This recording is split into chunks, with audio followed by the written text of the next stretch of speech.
Recording. Okay. So welcome everyone. My name is Altay Coskun and I'm at the University of Waterloo. And together with Dr. Rabbi Ben Scolnic, I'm co-hosting the Seleukid lecture series for quite a while now.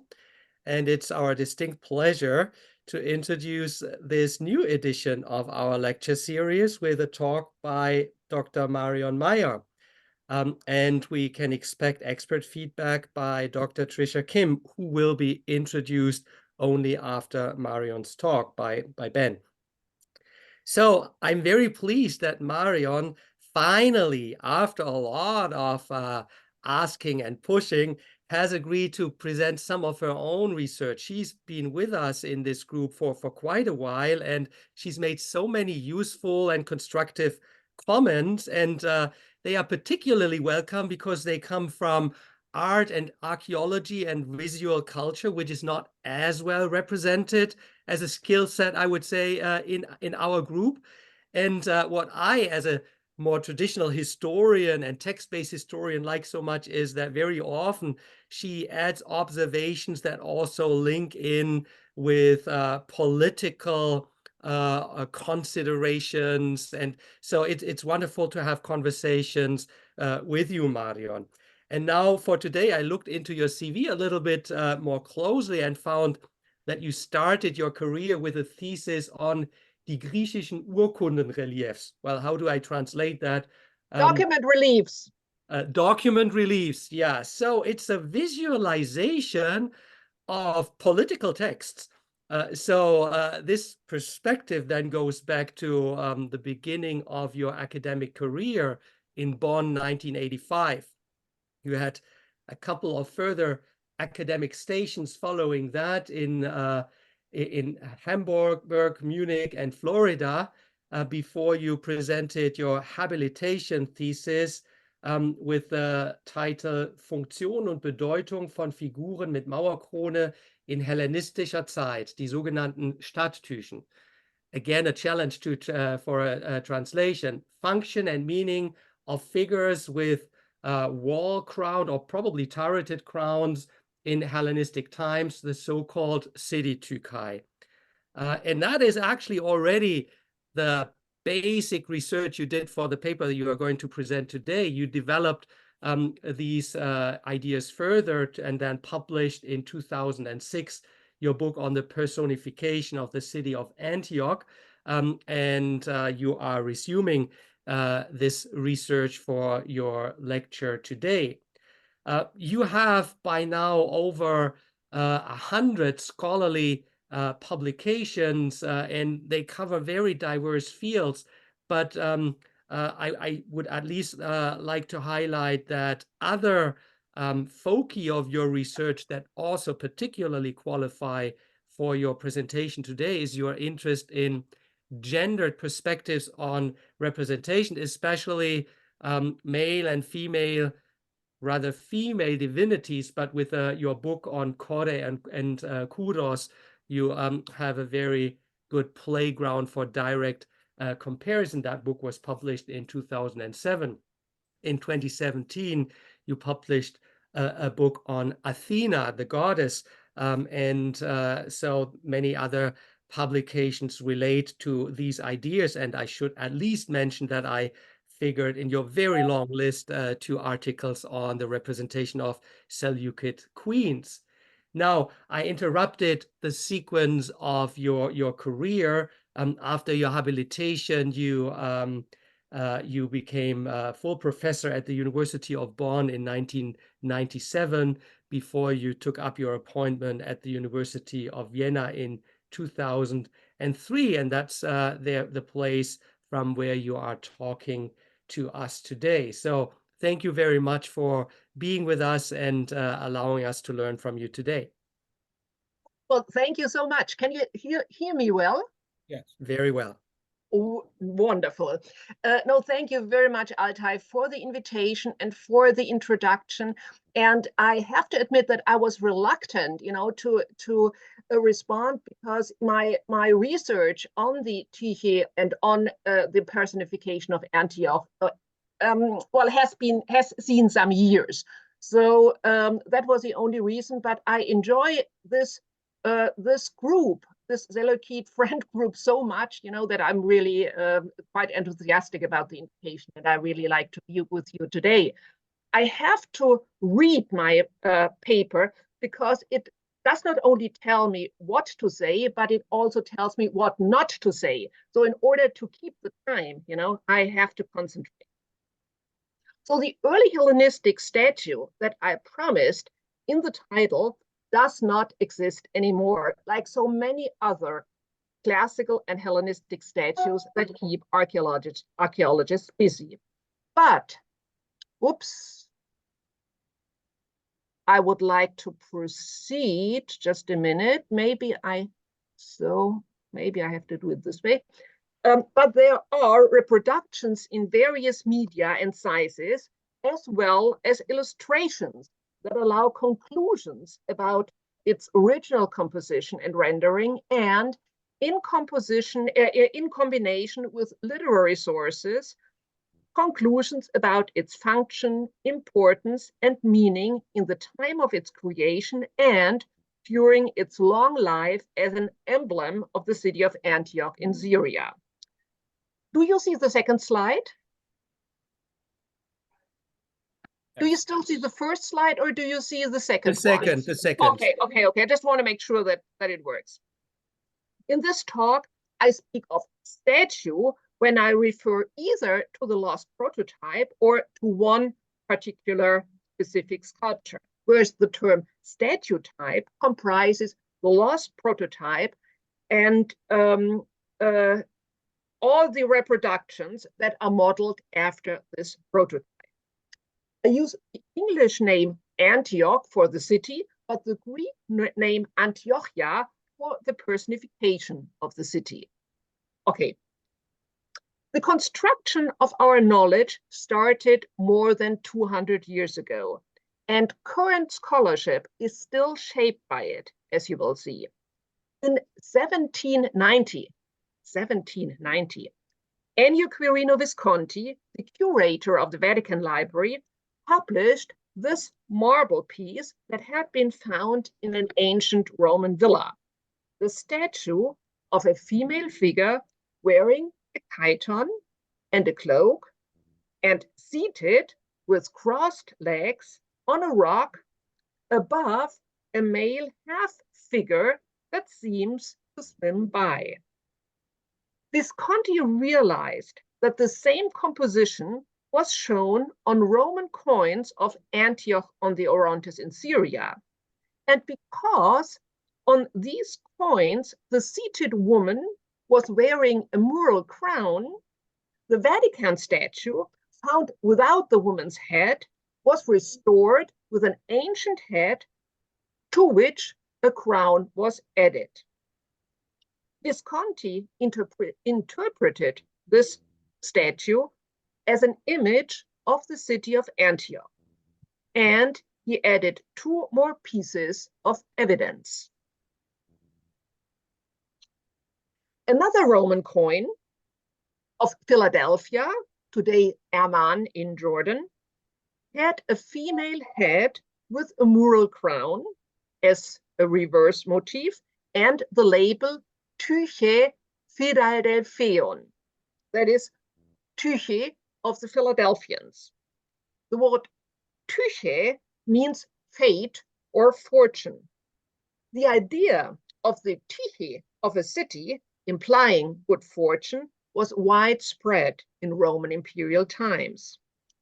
Visconti deduced that female figures with mural crowns, which he took as images of cities, might be seen as Tyche of their city, and therefore the image of the city of Antioch might also have been regarded as a city Tyche, and therefore it might be identical with a statue of Tyche made by Eutychides, a pupil of the famous classical sculptor Lysippus, mentioned by Pausanias, and much cherished, as the writer said, by the Syrians on the Orontes. You have the quote here.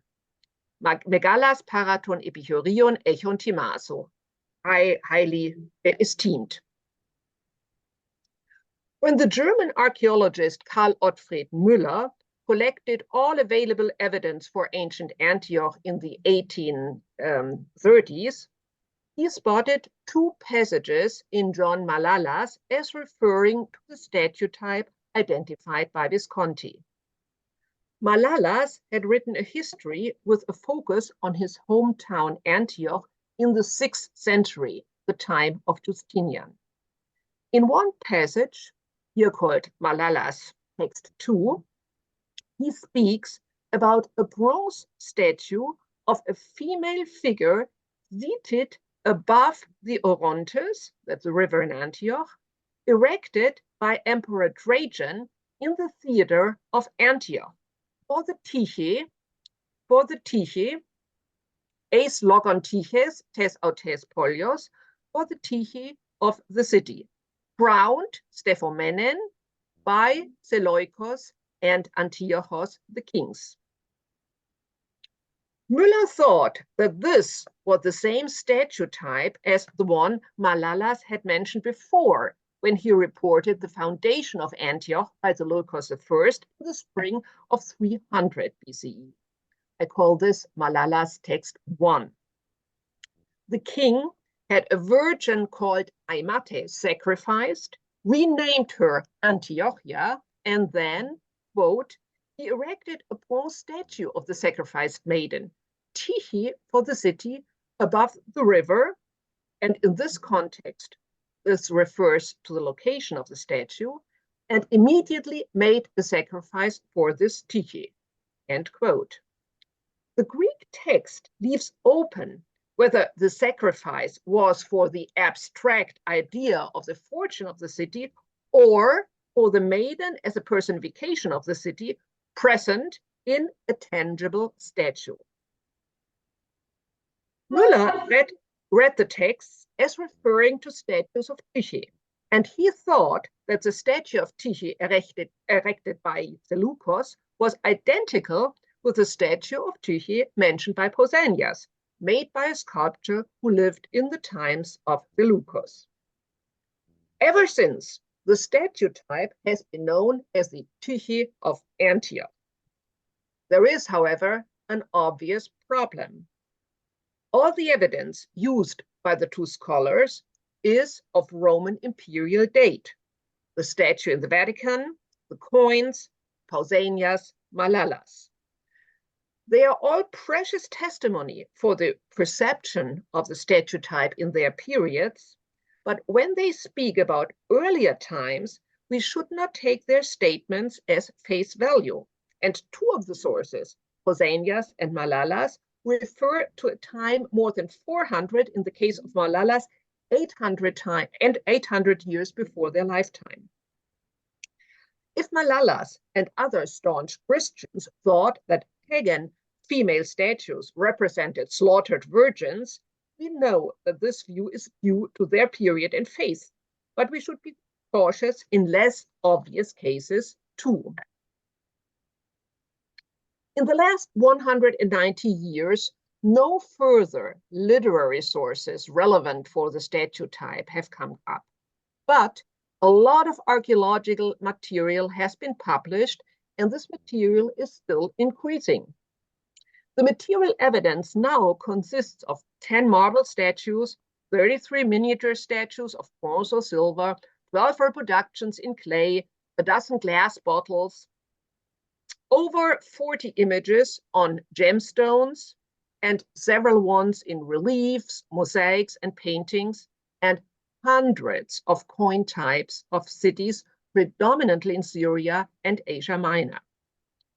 The observation that the image appears on coins of Antioch from the 1st century BCE to the early 6th century CE, although it does not appear consistently, firmly locates the original statue in that city.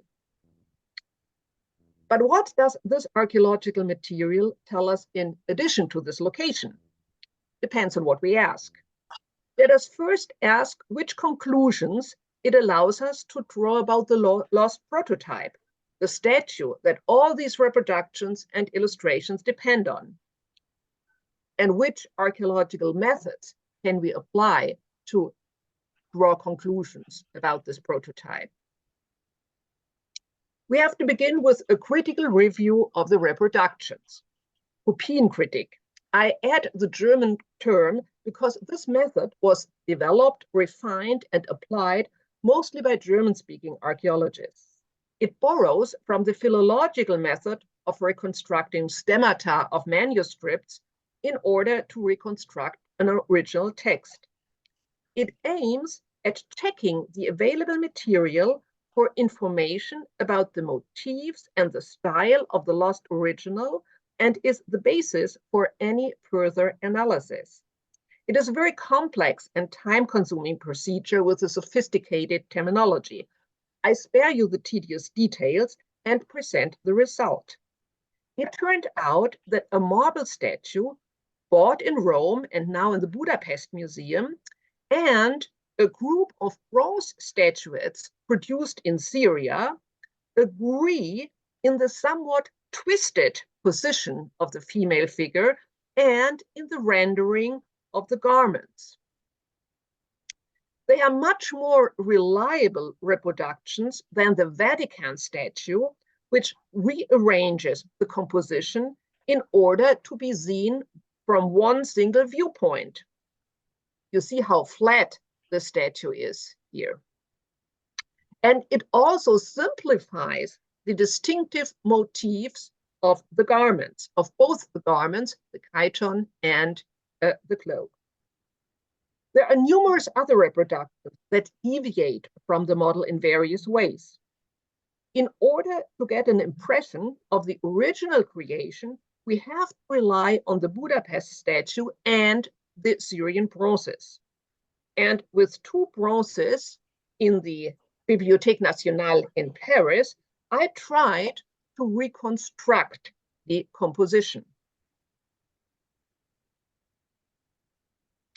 The next step is the analysis of style, the method that established classical archaeology as a discipline.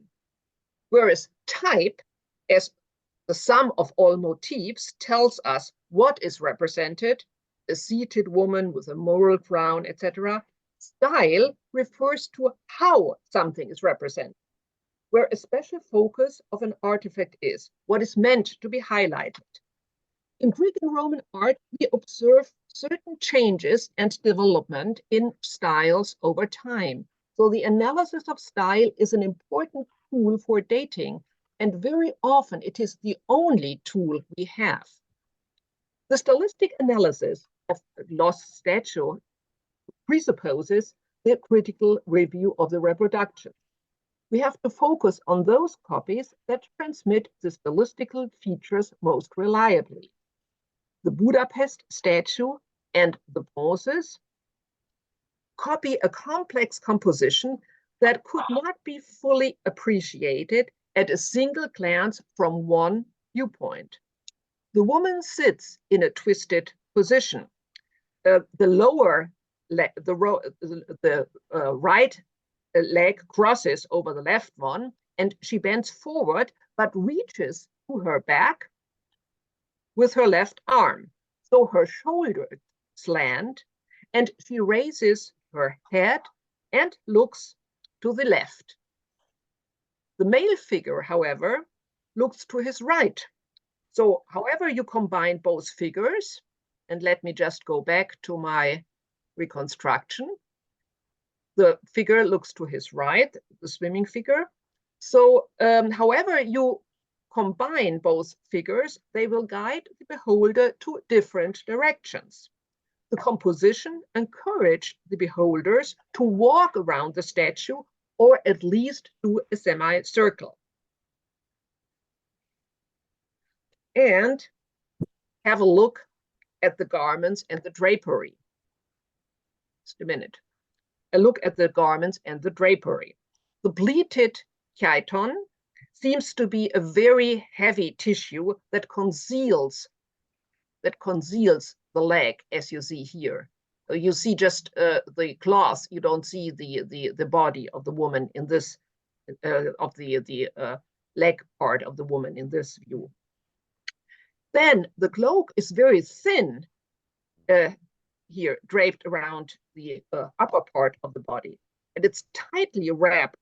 But then there are these curious passages, you know, of stretched garment that also kind of conceal the body underneath.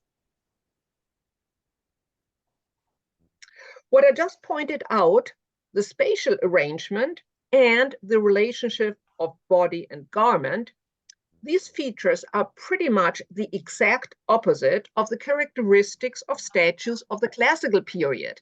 And I give you one example here, also a seated female.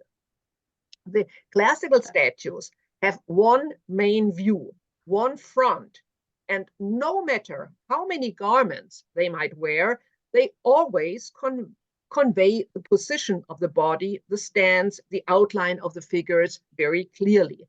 Just look at this heavily typed figure, and you can really see you know, the knees, both the contours of both legs and everything.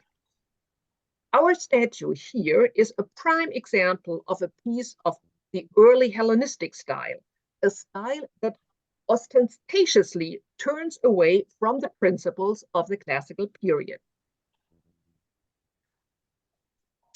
So, because the analysis of style led to the conclusion that the prototype was created in the early Hellenistic period, we have to consider the possibility that Pausanias and Malalas, the two sources that speak about a statue of that time without describing it, might be relevant for our statue type.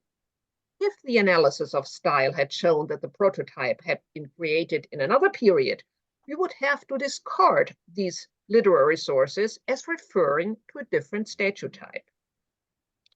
The early Hellenistic period comprised about the 1st century of Hellenistic times.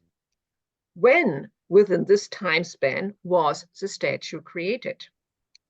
Archaeologists can distinguish styles of early, high, and late Hellenistic times, but we cannot suggest more precise dates within these periods on the criterion of style alone. So what can archaeologists do?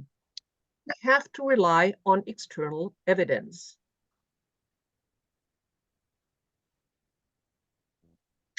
The foundation of the city of Antioch provides a terminus post quem, 300 BCE. To this day, 2 dates are suggested for the so-called city of Antioch.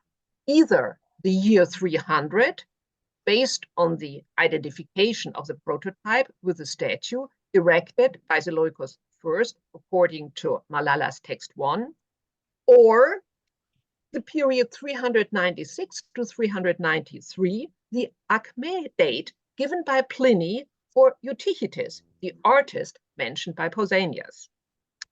I think that both suggestions are rather embarrassing.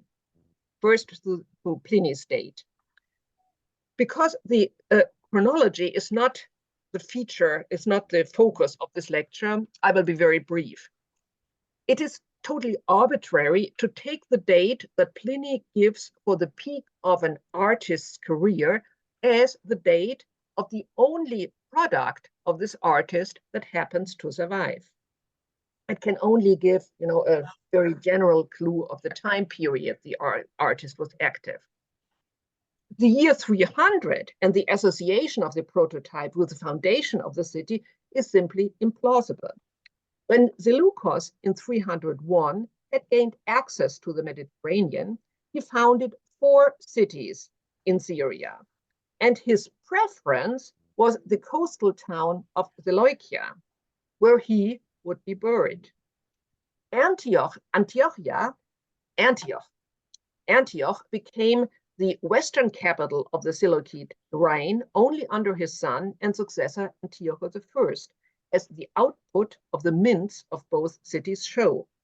And there is an insuspicious source that says that the city walls of Antioch had not been finished until 30 years after the foundation of the city.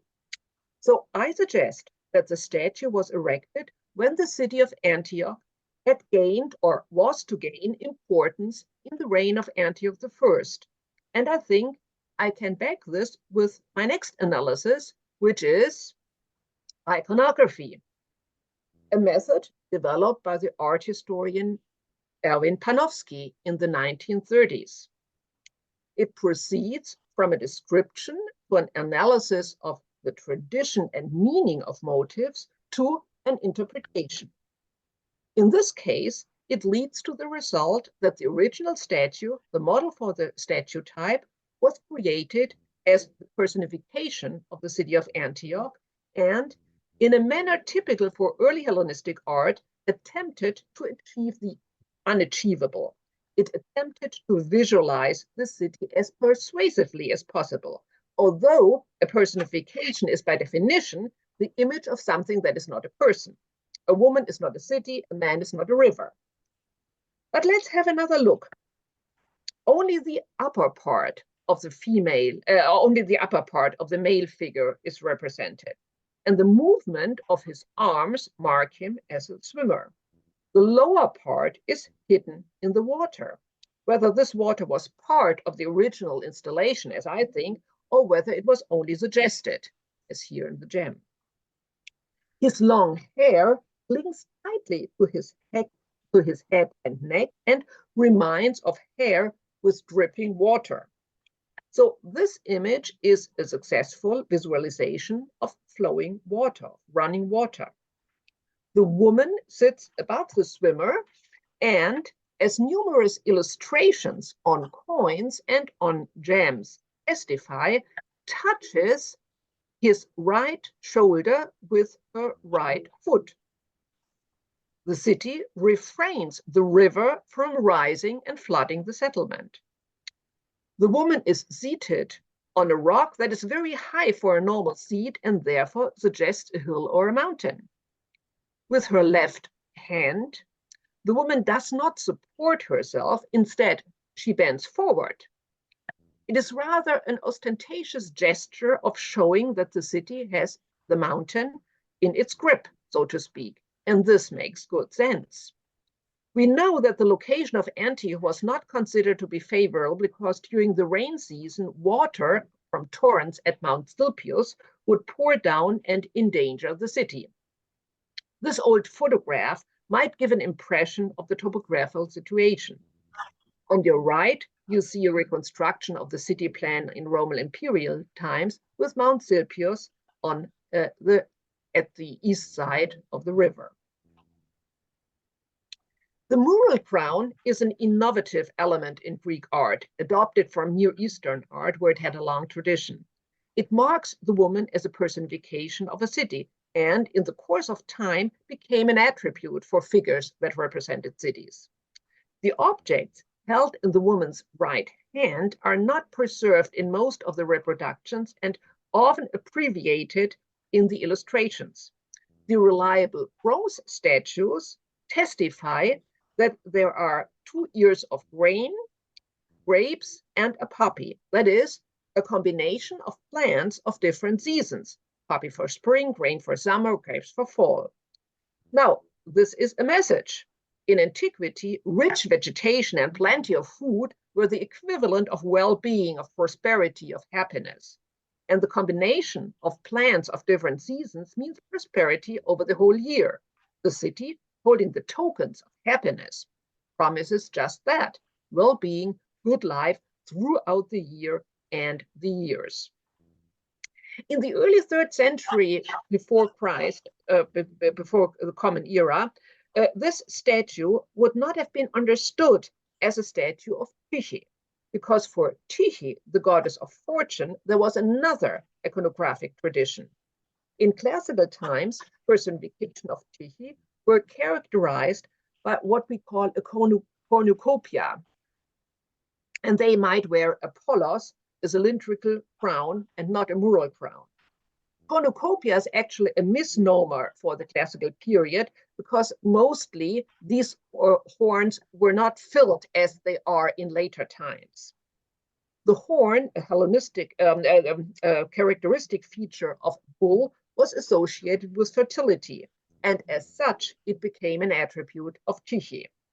In later times, another attribute of the Tyche is the rudder, because she, the goddess of fortune, guides the fate.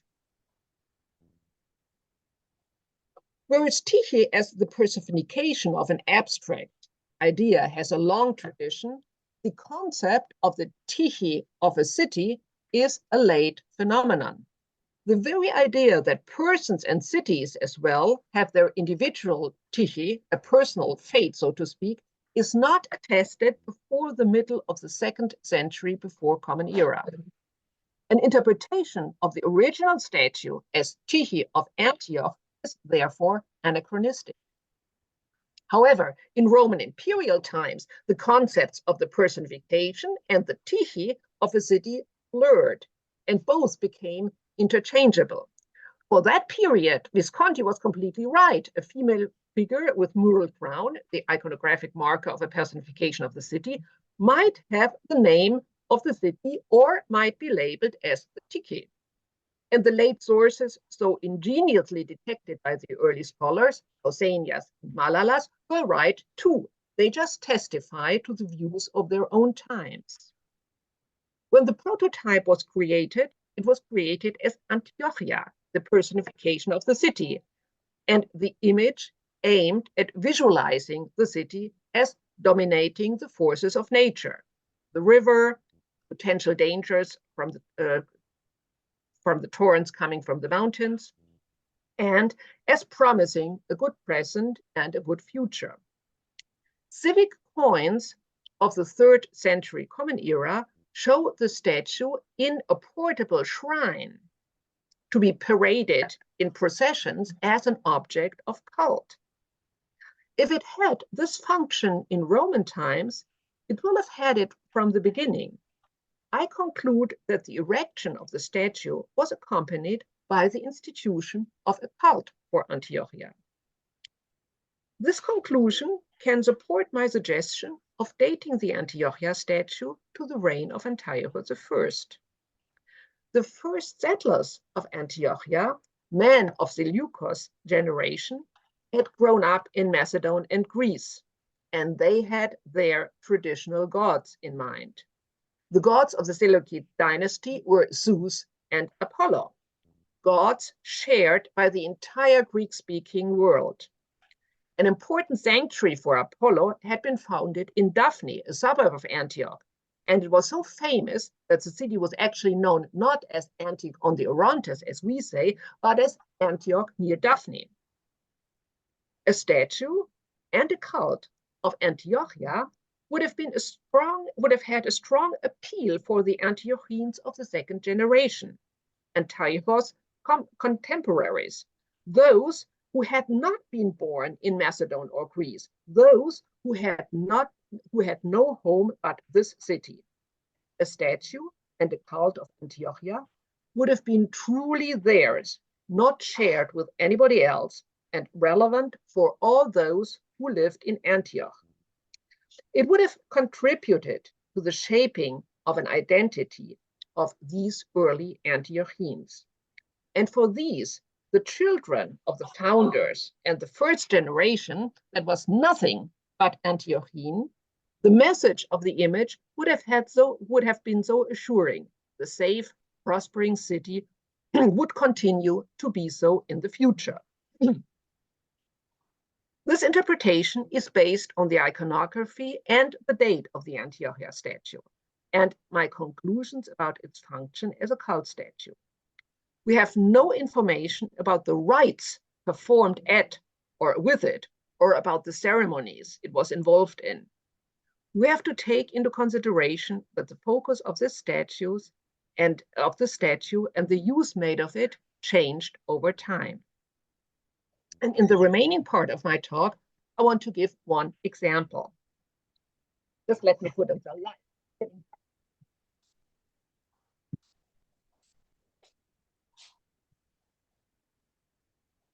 The archaeological sources do not only allow us to draw conclusions about the lost prototype, they are, first of all, evidence for the continued relevance of this image in the course of time for various interests. That is what constitutes the main value of the archaeological material. Unfortunately, the reproductions and illustrations of the Antiochia statue were produced almost exclusively in post-Seleukid times. Oops, what happened now? In order to be as Seleukid as possible for this audience, I concentrate on sources that connect the Antiochia statue with the Seleukids. I argue that one of the functions of the image in post-Seleukid times was precisely to remind of the Seleukids, especially of the foundation of the city by Seleukos I. And for this function, reproductions and illustrations of the statue could be used. We already heard about a copy of the statue in the theater of the city, erected by Emperor Trajan and crowned not by this emperor, but by the kings Seleukos and Antiochos. It must have been a copy because there is ample evidence that the original statue was never joined by other figures. Why would the statue in the theater be linked to two Seleukid kings 200 years after the end of the dynasty? Antioch had suffered a terrible earthquake in 115 Common Era, and the completion of the theater that Trajan is credited with in Malalas might well have been the reconstruction of the building after the earthquake. Trajan stayed in Antioch several times between 114 and 117 when he was campaigning against the Persians. I suggest that this statue group implicitly celebrated Trajan as a new Ctistes of the city after the earthquake, as a successor of Hellenistic kings who were remembered as Ctistai. Seleukos is, of course, Seleukos I, who founded the city. The second king, Antiochos, might be Antiochos I. He is given a minor role in the foundation of the city, as it is told by Libanius in the 4th century. When Seleukos had sacrificed a bull, part of the animal was snatched from the altar by Zeus' eagle and taken to the site the god himself had chosen for the new city. The king ordered his son to follow the eagle to this location. However, the second king might as well be Antiochos IV, who had enlarged Antioch by the foundation of Epiphaneia, a quarter of the city that bore his name, Epiphanes, and that might have been the location of the theater because it comprised the slopes of the mountain. And this was not the only statue group that included the figure of Antiochia. We have visual evidence for the existence of another one. Images incised in 18 gemstones of the 2nd and 3rd centuries Common Era and local coins minted in the reign of Alexander Severus. The coin type demonstrates that the group stood in Antioch. Unfortunately, we don't know where.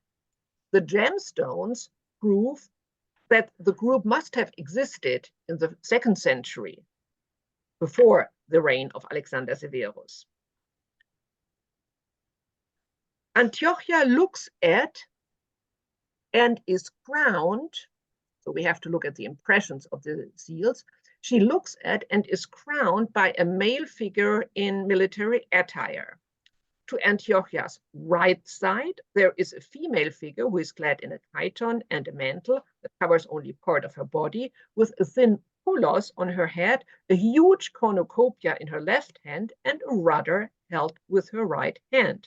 This is the figure type commonly used for Tyche, the goddess of good fortune, since the 2nd century before Common Era. The fact that these two female figures appear side by side in one group proves very nicely that, despite the blurred distinction of personification and city Tyche, the image of Antiochia continued to be perceived as the image of the personification of the city, and that an additional figure of Tyche was needed in order to convey the aspect of good fortune. And this observation can be backed by this gemstone. There are 21 gemstones that show the Antiochia as a single figure, and on this carnelian, the figure has a name, Antiochia, slightly misspelled, but readable. The male figure who crowns Antiochia cannot possibly be a Roman emperor as proposed by some scholars. He has conspicuously long hair held by a diadem and must therefore be a Hellenistic king. A Hellenistic king who in the Roman Imperial period was still of relevance for Antioch must be its founder Seleukos. I cannot give a precise date to this group, but I can say for sure that it must be post-Seleukid. If in Hellenistic times an image had combined the personification of the city with its founder, then the personification would have crowned the king and not the other way around. We do not have evidence for a combination of Antiochia with any Seleukid king in Hellenistic times, but we know of a statue of Alexander the Great crowned by Gaia in Alexandria, and statues of the Hellenistic kings Demetrius Poliorcetes and Ptolemy I, as well as Antigonos Doson and Philip V in Olympia, crowned by the personifications of Elis and Hellas, respectively. In classical and Hellenistic times, it is the privilege of the superior authority to bestow the crown, and the superior authority is that of a divine power, be it a god or personification. The composition of the group in Antioch betrays a date in the Roman Imperial period. And we have a striking example of the reception of statue groups like the ones we discussed outside Antioch. In the wider region of Syria, the Antiochia statue was taken as a model for images of personifications of cities with local adaptations since the 1st century BCE. This example demonstrates a special case of borrowing. In 159 CE, a man from Palmyra dedicated these two reliefs in the temple of the Gade, Palmyrene divinities of good luck, in Dura Europos, a city east of Palmyra at the Euphrates River. The god of his hometown is represented by a variation of the Antiochia statue. The Orontes was displaced by a female figure, the Palmyrene spring Efka, and a lion added an attribute of the goddess Alat. The figure is crowned by Nike. The god of Dura Europos appears in the guise of the god Hadad, seated on the throne flanked by eagles. He is crowned by a figure in military outfit labeled Seleukos Nikator. The composition is clearly derived from Antiochean statue groups that showed Seleukos crowning the city, like the group in the theater or the group attested by the gemstones. Dura Europos also claimed to have been founded by Seleukos I, although its case is weak and a fine example of invented history.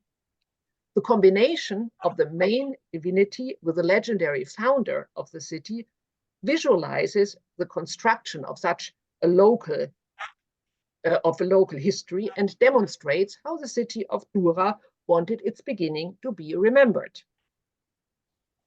In order to support my argument about the relationship of personifications and mortals in Hellenistic times, I show you the first illustrations of our statue type on coins, its first, earliest material evidence. These are on tetradrachmans issued by Tigranes II, king of Armenia, when he ruled the Seleukid Empire from 83 to 69 BCE. His coin type breaks with Seleukid tradition. Tigranes presents himself in Armenian attire, and his reverse motif replaces the seated Zeus that was to be seen on the coins of his Seleukid predecessor with the personification of the city. Tigranes had coins of this type produced not only in Antioch, but also in other cities of his kingdom. So this image has the good chance of being the personification of the city of the respective mint. What matters in our context is the iconographic change. Instead of the plans that promise the well-being of Antioch, the female figure here holds a palm branch, a traditional emblem of victory. In combination with the legend, Basileus Anno, and the obverse motive, we can read this new image as the city honoring the king by presenting him palm branch. And I remind of tetradrachmas of King Antiochus IV, on which Nike, on the hand of seated Zeus, crowns the Epiphanes of the legend of this king. The use of the Antiochia statue in Antioch and in other mints as well thus celebrates Tigranes' triumph. I would suggest, however, that the image was not only chosen because it offered a persuasive image of Antioch, which could be used for other cities as well, but because the Antiochia statue was already in Tigranes' times seen as a figure linked to the Seleukids, an image that reminded of the history of the city, of its foundation by the first Seleukid king.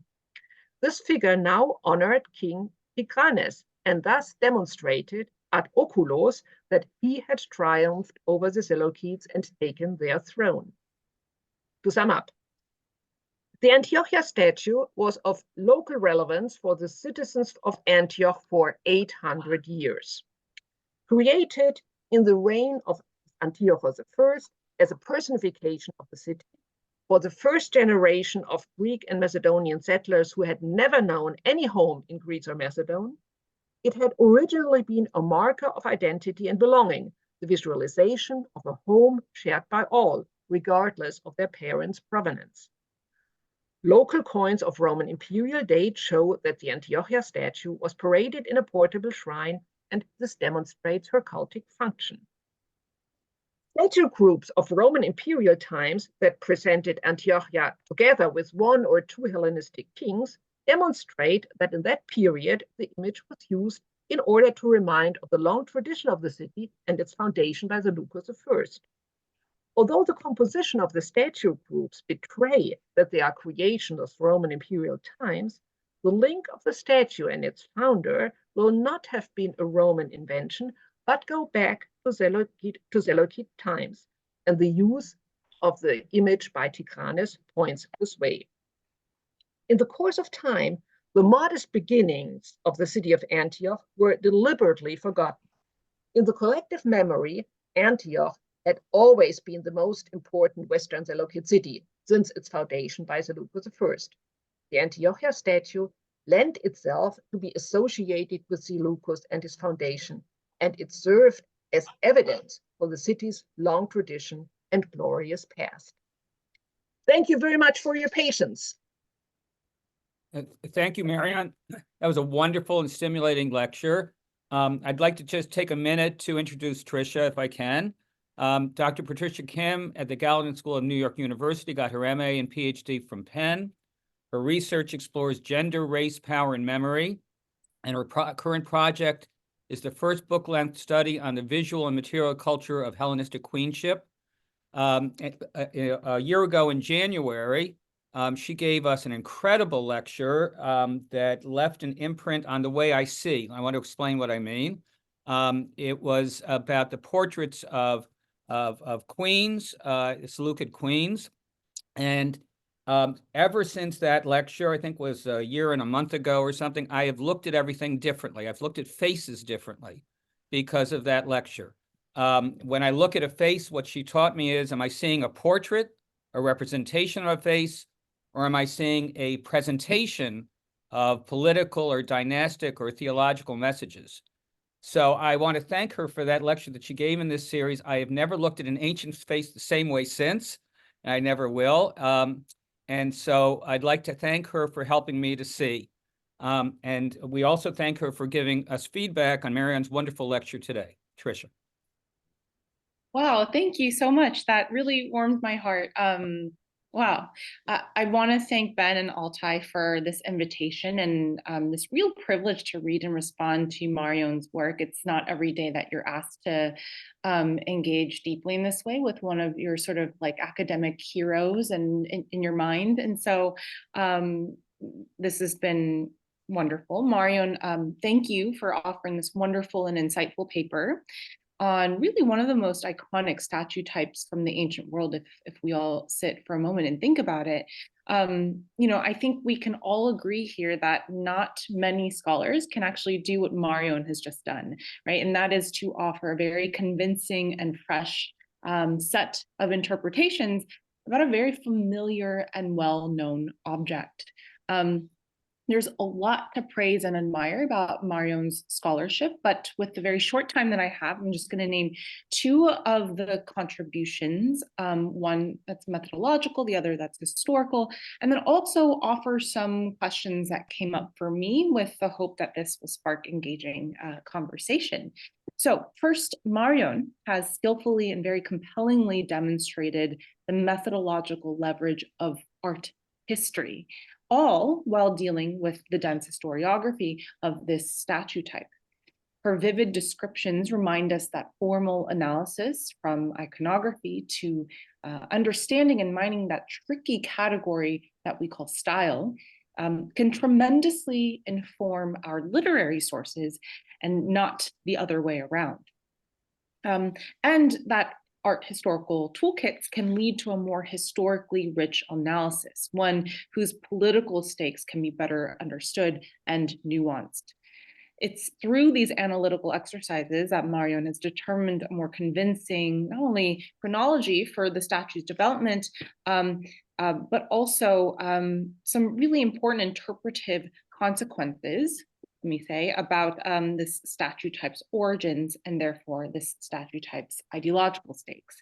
In this way, she has illuminated the complex trajectories of the statue type and its meaning through time and through space.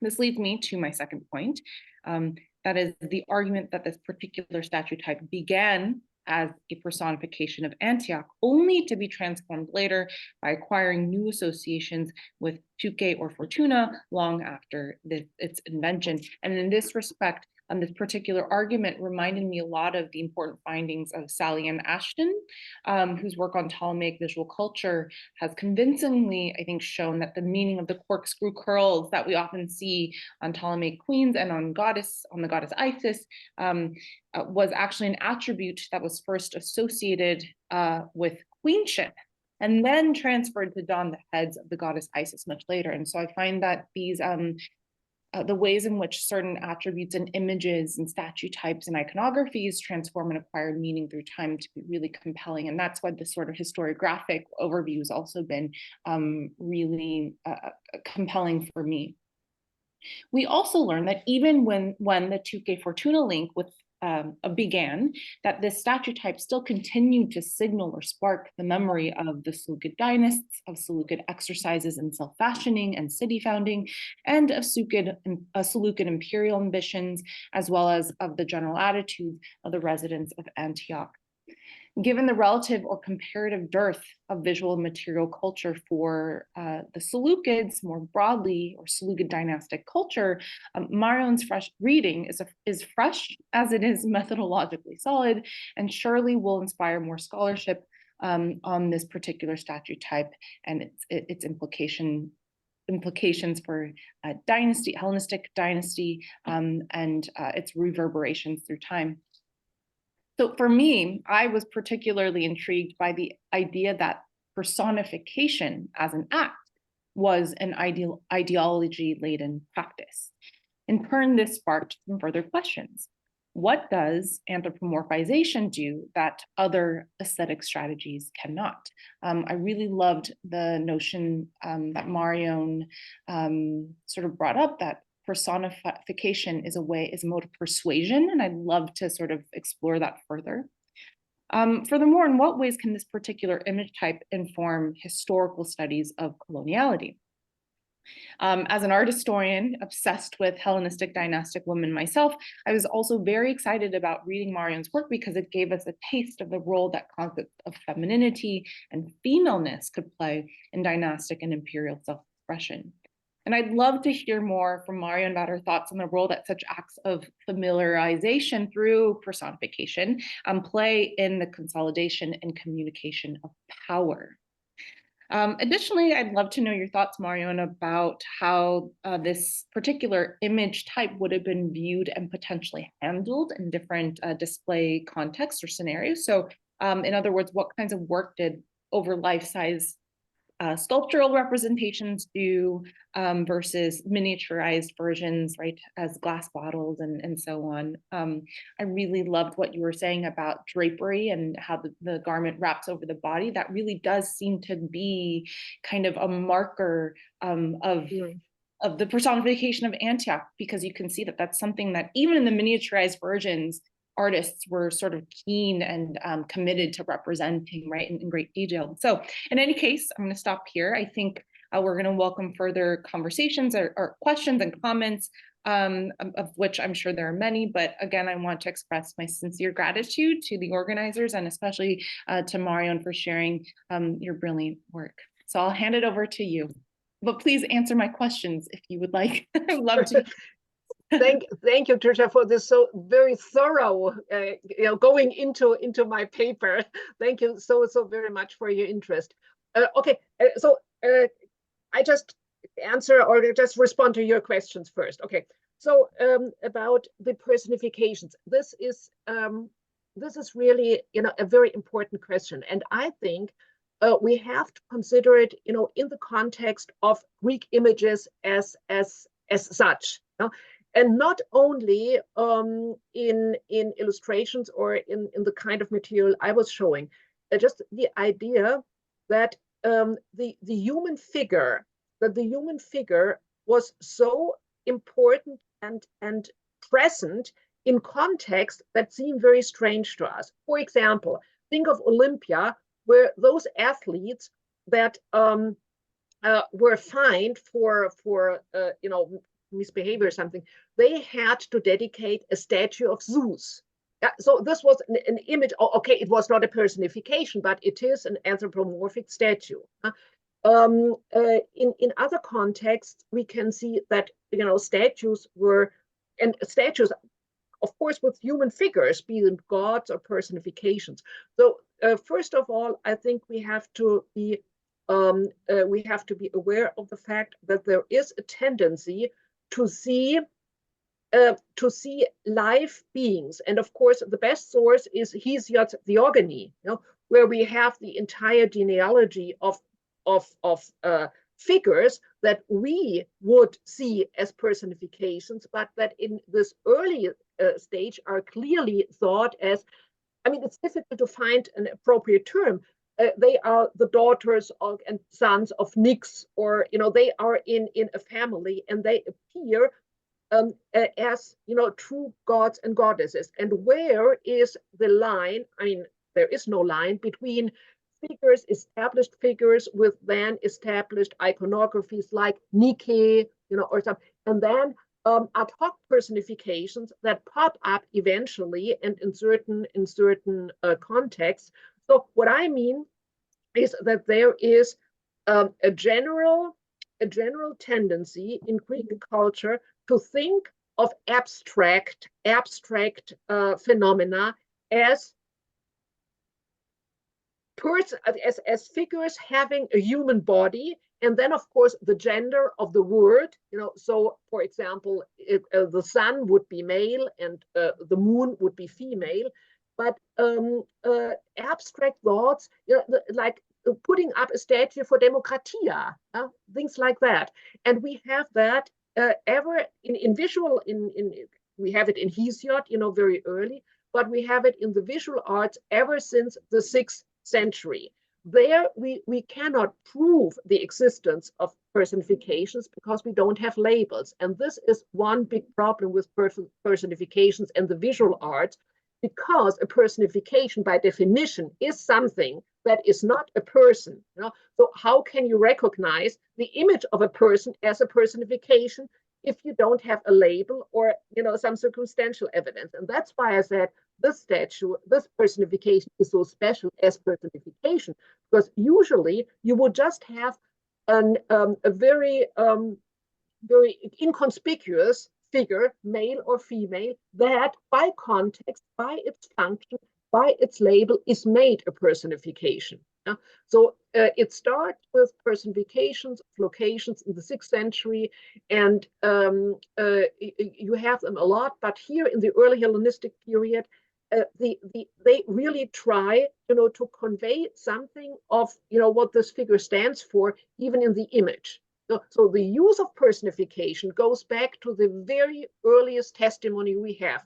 Hesiod is one of the earliest sources, we ever get in Greek art, and there you have a plethora of personifications. In art, they are much harder to identify for us when we have lost the context of the images. But here in the Hellenistic period, we do have personifications that go to the actual limit.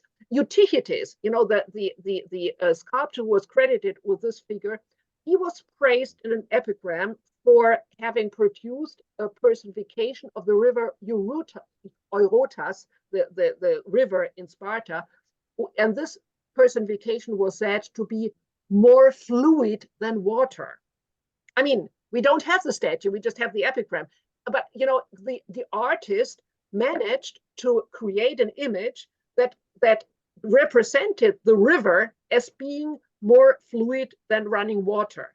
So what I wanted to point out, that in the early Hellenistic period, the long tradition of visual personifications, had a special peak. So much for, I don't know whether I really answered your question for the personifications, but it's a general tendency, to invent, to invent personifications of things, of phenomena that are not persons, and then use them for a lot of interests, to visualize abstract things that cannot be visualized, but Greek art does that. Did you want to respond to that? Of course. Yeah, I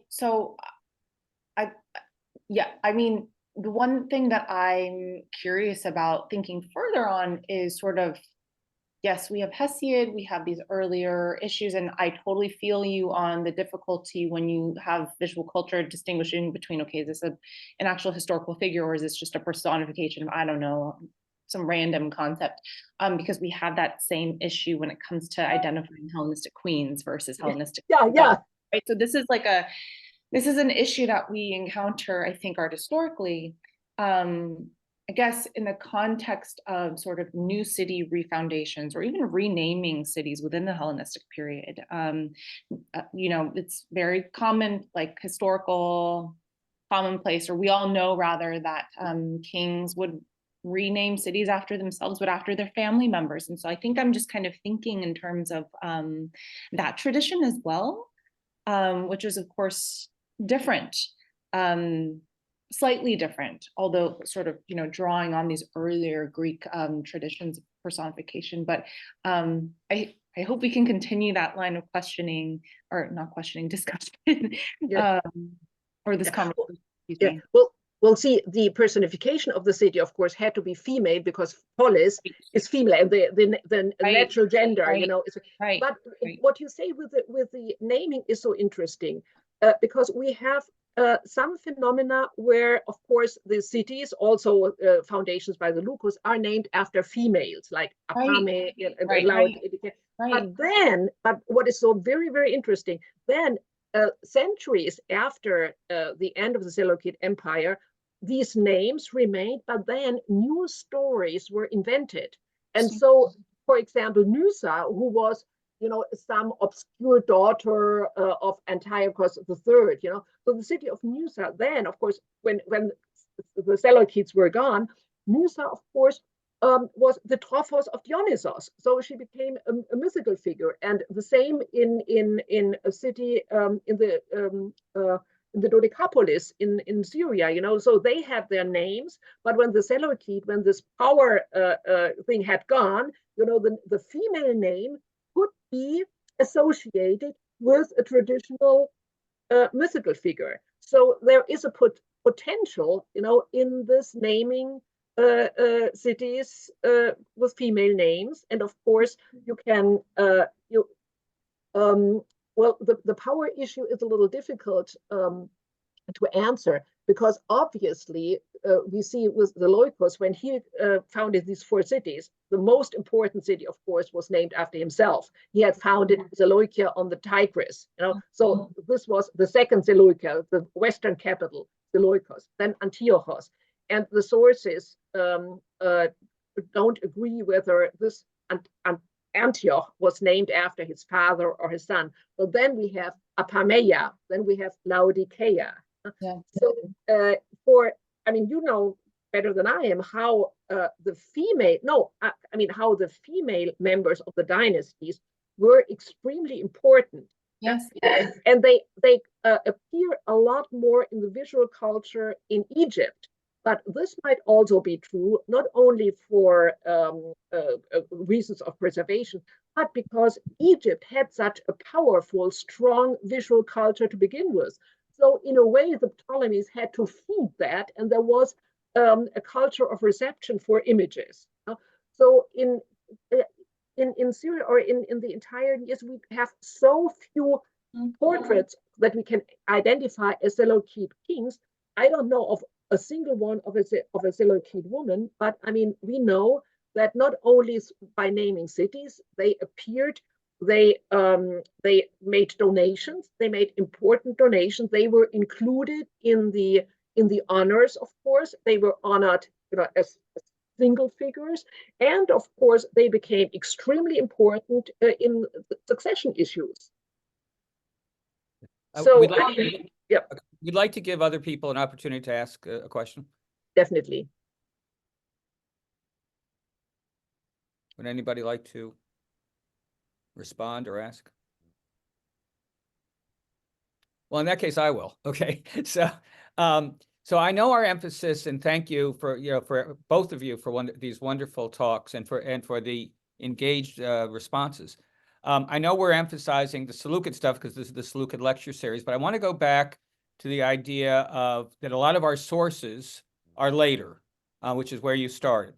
And I've done some work and published on Malalas, and I understand him pretty well, I think.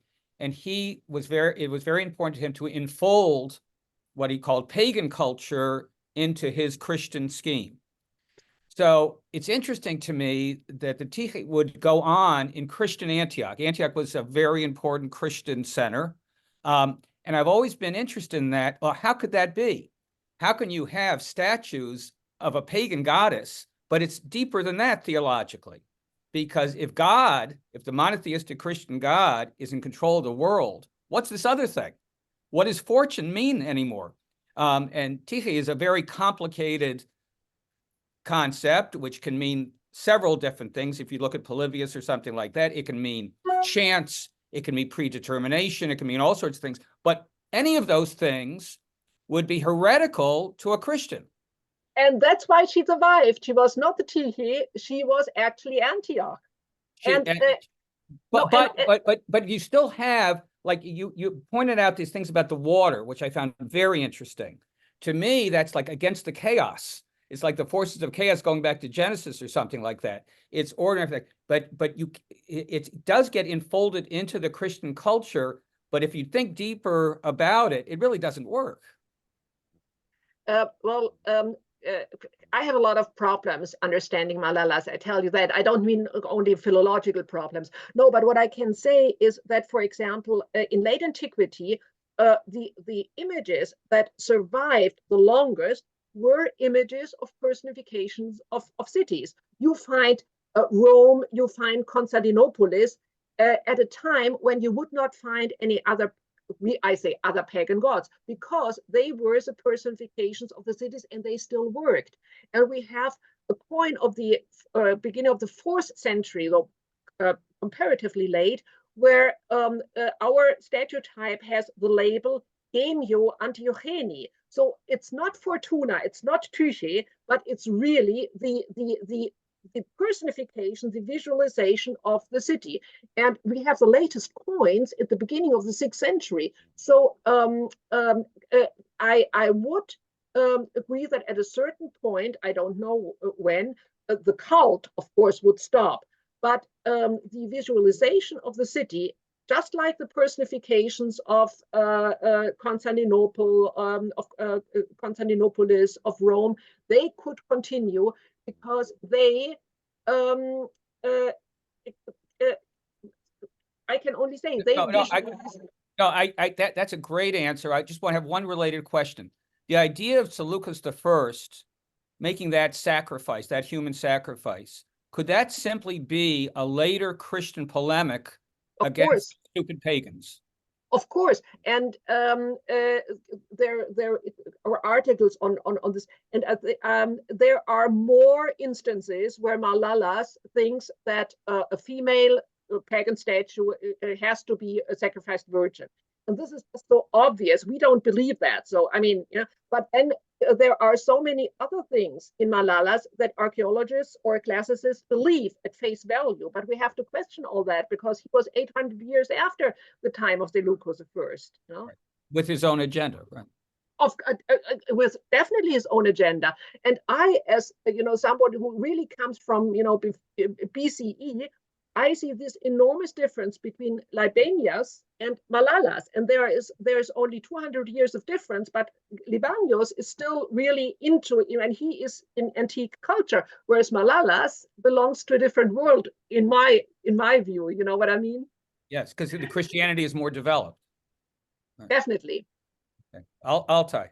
Well, adding to this specific conversation about the Christianization of allegories. So yes, Marion, you are completely right. The Christians adopted and in fact even embraced the ability to maintain allegories, whether visually or in narrative versions, and to de-divinize them. And well, easily play with them. So that's why there is so much love for Greek mythology and Greek or Greco-Roman mythology, for Virgil in particular in the West, but also a continuation of all these mythical traditions going well into the Middle Ages and beyond, without really a clear rupture, but making it clear they are no divine forces. Right. And right. with virtues, you see that, and for me personally, but I have very limited knowledge, Prudentius around 400 CE is a good turning point where he picks up and he plays so much with these motifs. Dea Roma, the one who had been adduced as a defender of the old tradition, she is an elderly, weak lady, and she needs to be rejuvenated through Christianity in the Contra Summacum Libri. That's one example. Or the virtues and the vices also personified, fighting against each other. So we have all that, and it's then passed on with no real conflict. They are no longer divine forces, but and it's a very long tradition, probably going back at least to the 2nd century. And I wouldn't be surprised if biblical scholars might even find some references already in the New Testament. But I'm not knowledgeable enough, but only think of the apocalypses and the imaginary language that we have, and that then actually connects also with so much other background. However, the very image or the very thought that a virgin was sacrificed for the foundation of the city, yes, that rings a bell. Lucretia, for example, she's seen as in the context of a refoundation of Rome. Or Virginia, again, in the mid-5th century, she may be seen as a sacrifice. There are multiple readings of these Roman legends. There is sacrifice, but it's a big step to move up from the sacrificial, victim to the divinity that receives sacrifice later on. So the transition from being the sacrifice to being the divinity, that's a very odd development. And I was thinking, where may that come from? And I didn't I did not remember a good ancient image, except perhaps for Antinoos, but then I thought of Jesus Christ. No, but it works the other way around. I mean, there was, Antioch accepted as a cult recipient, and only, in Malalas or in his time, let's say, were these statues, thought to have been sacrificed virgins, of course. So it's not a step, from a sacrificed virgin to, a venerated phenomenon, but of course the other way around. So you think it's basically a conflation of these various traditions in the mind of Malalas, or how far back do you think? See, I take it as a polemic. I take it as a Yeah. polemic against Yeah. the pagans. Look Yeah. at they used to sacrifice virgins, these animals. Yeah. Exactly, And then they made exactly. them God. Stop being so logical, Altay. No, I agree. I mean, I'm not the one to talk about Malalas, but I agree 100%. It's a polemic. It's this explanation for this plethora of images, and of course, he was thinking of martyrs or something. But I don't know. No. But may I say something to the third question of Trisha? Just a short remark, because I mean, of course, I was now geared on the Seleukid context, but you asked for the mineral productions and how they were handled, and of course, in Roman Imperial times, where we have the bulk of the material evidence, most of them did not have a direct connection with the Seleukids or the foundation. We saw the glass bottles. The glass bottles are about, let's say, 15 centimeters high. So they were probably for perfumed oil or something. And I think there is, it is really crazy, to put such a twisted figure like an early Hellenistic figure into a glass bottle, but it's like an emblem made in Antioch. So we have bronze statues. One of these bronze statues was found in Bregetio. That's near Budapest. That's on my doorstep. So it must have been brought by a Roman soldier. And I imagine that people took these statues with them, like having something from home. And in that context, I think it does have a cultic context, to have something from home on their travel or on their service, or a good luck charm. Exactly. And then for safe travels. Right. And then of course the many gems and gemstones, they of course serve for good luck. Exactly. So the statue as a link of the inhabitants to the city had a lot of functions that of course I couldn't go into it, and there are probably a lot of functions that elude us because we very often don't have context for these finds. And nowadays the only increase is in the art market, and you have no idea where the stuff comes from.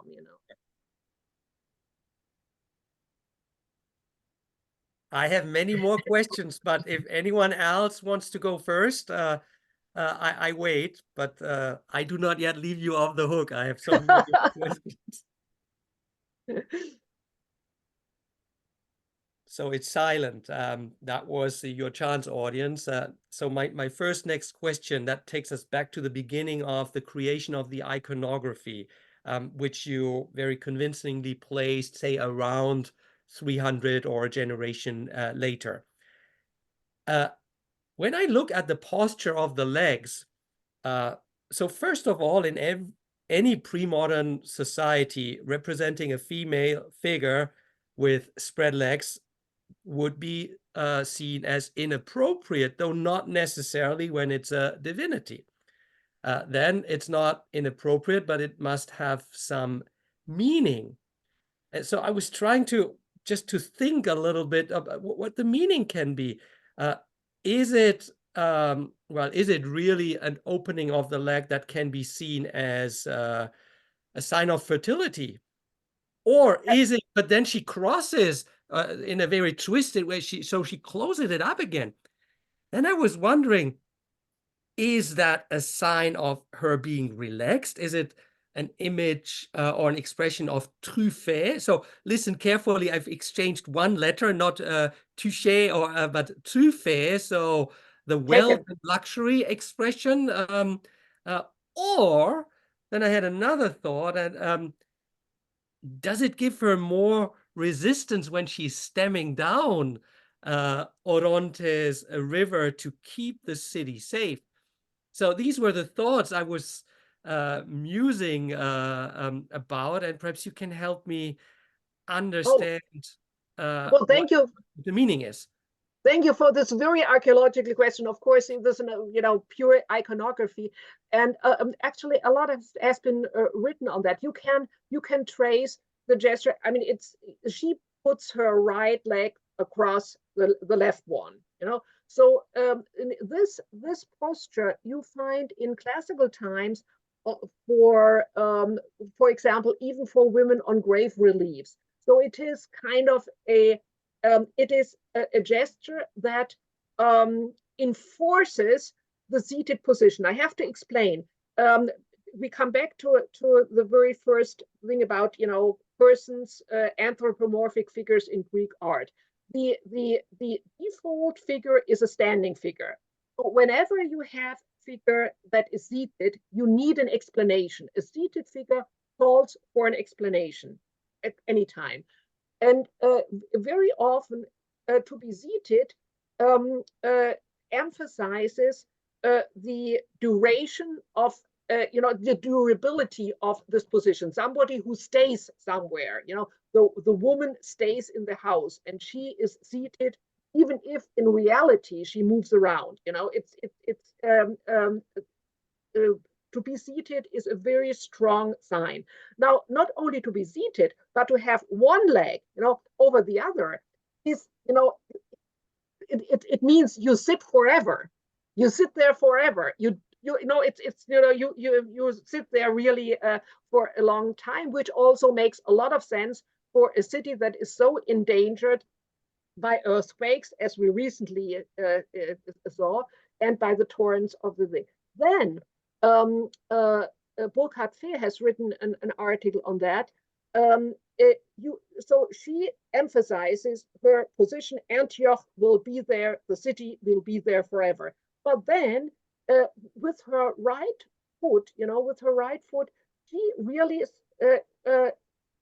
can control the river. If he rises up, she just puts her foot a little down, with a very easy gesture. So this is also, she combines her own permanent seated position, her durability, the persistence of the city, with the domination of the river, which is, I think, an absolutely ingenious motive. So Right, thank you. Yeah, that now appears very clear to me. Thank you. In Hebrew, the same verb for sit is to dwell, right? So if you're sitting and you're dwelling, right? So you're established, right? Right. You know what? I'm not going anyplace. I'm here, exactly. Right? And I'm so relaxed. I can have my legs any way I want. Exactly. Thank you. That is great. Right. Ewan, please. Hi, Ewan. Ewan, you have to unmute and show us your face. I am. We cannot hear you. You can't. Ewan, unmute and.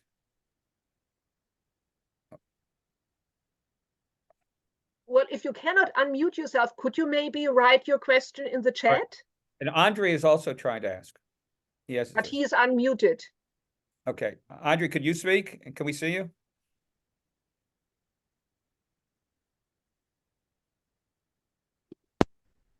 Do you hear me? We can hear you. Yeah. Yeah. Okay. I have some question. Maybe do you see any special connectors between statues of Antioch and legends of statues of Artemis from Libanus?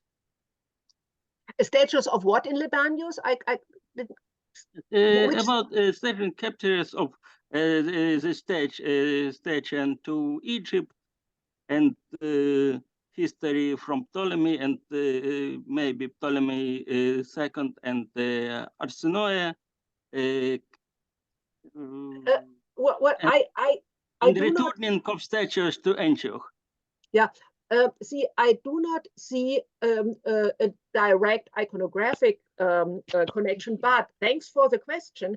I think there is really a connection, and this is in the combination of the fruits or plants the figure holds. Because I made a point, that there are grains and there is poppy. There is an allusion to some plants or some fruits that do not grow at the same time, which means, you have fertility during the whole year. And the very first attestation of this idea of having the seasons with their appropriate karpoi, with their appropriate fruits, and having, this combination of all the seasons, at one time. The first attestation is in the famous procession of Ptolemy II in Alexandria in 278.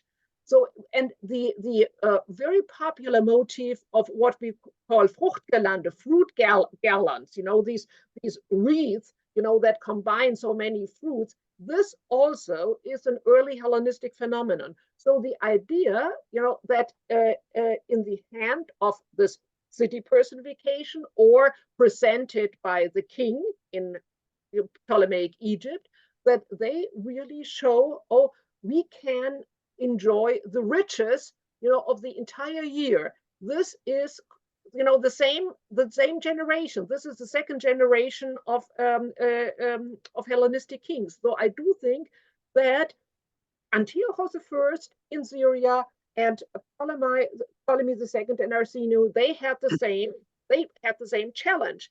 They had to invent Hellenistic kingship because they were not the ones, who had been handsmen of Alexander, and they had really to find a new way to legitimize and to develop an ideology of kingship. And I think this combines very neatly. So there is not direct visual connection, but I think the concept, the idea is very related. Thank you for your question. Hi, Ewan. Now we see you. We can now see Ewan. Thank you very much. I'm sorry, I was not allowed much. to present myself visually or audibly because I hadn't said yes to recording. And when I said yes to recording, everything started happening. Thank you very much, Marion. A great, stimulating talk. And this is very much off the wall. And I wondered whether the posture of the female figure exercising control over the male Orontes, if it is Orontes, is, amongst other things, a play with the term anti-echene, that is etymologizing anti-ochea.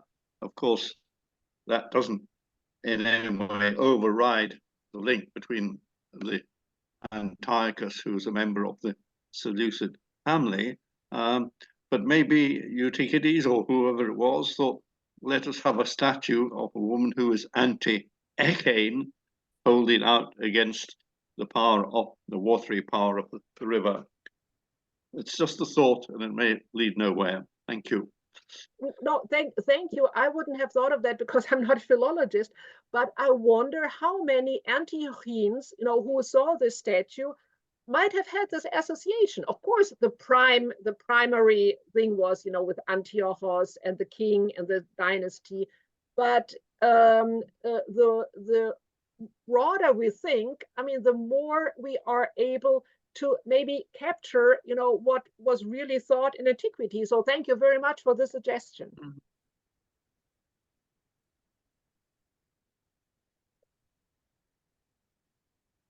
So, Nick, please. Yes, can you hear me? Yes. Yes. Oh, Not very well. Not very well. I was very interested in hearing that those glass bottles turned up in Hungary. Yeah. No, sorry, the bronze, not the glass bottles. The glass bottles, I don't remember any provenance, but one of the bronze statues turned up in Hungary. But there is. I'm just editing the book on Roman tribunes, and there's the vexillatio were sent from the Danubian regions to the Parthian Wars, yeah, from the second century AD onwards, and it might be plausible that they brought them back as souvenirs. Yeah, I don't know. Yeah. I don't know if there's anything anybody's written about this, but.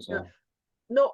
Well, I thank you. I rather thought of an Antioch, of somebody from Antiochia who served, at the limes somewhere. But of course, it might very well work the other way around, and somebody, from Hungary, I mean from, the Danube region, acquired the thing as. Yeah, of course, this would also be a possibility. Thank you. Yeah. If I may, I would have one more question, or it's a line of thought, not at all meant to question your interpretation, which I find quite compelling. But then I wonder if really the imagery was created as being, and then was so successful, was so widely received.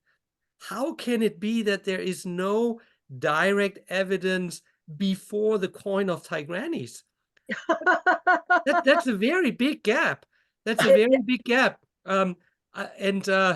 So I add here one further question, or a minor disagreement, that perhaps Tigranes was not so much expressing his victory or defeat of or over the Seleucids, rather than his victorious, he being welcomed as a victor, but perhaps also as a savior and a continuator. I would potentially prefer to see it in this less conflictual way, because he did not really fight against Seleucids, who were or nearly non-existent at the time, and the Antiochenes needed help, needed a protector, so it was easy for him to come in and take over. But then, surprisingly, he is the first to give this imagery an official, say, knighting by putting it on the coins, at least. And I'm so surprised that it does not show up on the coinage of this, on the iconography of the so-called pseudo autonomous coinage, starting with Antiochus IV, where these local cults and local representations in the Levant became so popular in other cities. That's a big gap, or I don't understand why it's not there. Yeah, no, the gap is there, but I can assure you, I mean, there are so many things that are discussed and that are debated among archaeologists. The only thing, that it's really, it's almost unanimous, is that this is an early Hellenistic sculpture. It cannot possibly have been invented, in the 2nd century BCE or something. It has to be, I mean, if anything is, early Hellenistic, it is this sculpture. So it must be either Seleukos or Antiochos. That's for sure. But then why? The thing is, we do not have that much of material culture of the Seleucids in Syria, because what happened with the country, I mean, very soon after. After the 3rd century, there were so many invasions, so many destructions, and you have a point there, because even in royal Seleukid coinage in other regions outside Syria, they did have the image of local deities. For example, in Cilicia, they did, but in Syria, the Seleukids kept their official gods, and the pseudo-autonomous coinage of the city of Antioch under Antiochos IV. What does it show? It shows a standing Zeus. It does not show the Antiochia. It shows an image that is also shown in several of these 17 or 19 cities that minted their civic coinage under Antiochus IV. Thank you. But I mean, I realize that there is a gap. I don't know of any earlier representations or things, but we have only very scarce material evidence, except for pottery, from the 3rd or 2nd century in Syria. Cesar was trying to ask. Yeah, very Yeah. few. Yeah, thank you. No Well, comparison with Egypt. Sorry. Like, if I may, I really didn't want to ask. It was more of an observation about what Altay just said, because from I'm from Spain, and from us it's very typical to see this protector figure of several cities. Most of the cities actually have like the Virgin Mary, and it's actually like different associations with each city. So I'm not saying like the Antioch figure would be like the Virgin Mary, but like for us, it's very easy to see like the Virgin Mary protecting a city. So my idea is that probably the fact that the Antioch doesn't appear in coinage before Tigranes is that Tigranes would have selected us as that image as the protector of the city, instead of just saying that I am the protector. I'm just gonna pick that image that you were associating with protection before. When in Seleukid times, I don't think they would have needed to actually put that image in the coinage, because in theory, the kings were supposed to be the protectors of the people. And like, for example, you can see that in the Soter title as the savior, actually. Yeah. So yeah, I just feel like after the Seleukids were gone, or mostly gone, they would have just picked like the female. So obviously, if you can associate it with the Taihi as well, or Tihe, I am not actually sure how you pronounce that in English, but it's just Pronounce like, it in Greek. yeah, or Tihe, I guess. It would be like just a protector figure. Yeah. But you- Actually, I think your connection with the Virgin Mary is not inappropriate, because what I did not talk about is that this figure appears on so many coins of other cities, and they just took it as their personal city in Syria, in Asia Minor, and even in some time in some regions in Europe, on the Balkan. So that the neighbors eagerly adopted this visualization of a city with minor adaptations. When they didn't have a hill or a mountain, they gave another seat and everything. But to come back to the need, or to the possible meaning, and what Altay said, I think the palm branch is so indicative. I mean, when Tigranes chose this statue type as a reverse motif, he did not just ask his die cutters, to produce an image of the statue as everybody saw it, but he replaced the attributes and put this enormous palm branch. And so, again, iconography. Which figure would you associate with such enormous palm branch in the 1st century BCE? Nike, victory. Yeah. So, so I agree, of course, with Altay that this was not, that he did not conquer something, but this is actually a city and a Nike, a combination. And then with this tradition of having personifications, crowning kings, honoring kings, So that's I I connected the image, this modified image of Antioch with Tigranes, but I would not insist on this interpretation, you know. But it's a very strong sign, you know, and it has to be taken into consideration when you offer an interpretation, because it was not just an appropriation of the statue type by Tigranes, but it was a message, it was altered, and this was a very strong sign, you know.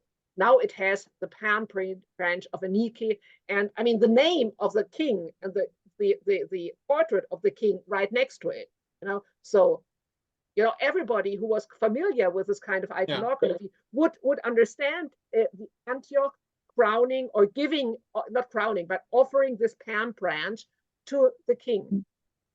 Yeah, and of course the association with the victorious king is just like super studied in all of the Hellenistic imagery, so that I feel like everyone in Antioch would understand that.